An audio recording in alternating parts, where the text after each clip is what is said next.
Walang mali sa pagiging tahimik mo sa buhay at pag-iwas sa ibang tao or kamag-anak. Protektahan natin yung kapayapaan na meron tayo. Huwag nating hayaang sirain tayo ng ibang tao na hindi pareho ang pakiramdam sa'yo. Hindi naman porket iniiwasan mo sila may galit ka na.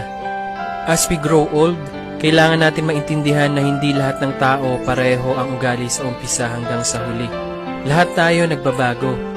Binabago ng mga karanasan at mga leksyon na natututunan sa buhay. Maswerte ka kung mas maaga mong may isip yun. Mas maagapan mo yung sarili mong masaktan. Mas maswerte ka naman kung may kaibigan o kamag-anak kang nare-respeto ka at pinapahalagahan ka. We all need a friend, relatives na kahit anong kakulangan at nakaraan mo, tanggap ka at hindi sinusumbat sa iyo ang iyong mga kakulangan at nakaraan. Dinadala ka sa tamang landas ng buhay at sinusuportahan. Huwag tayong matakot mag-isa o mawalan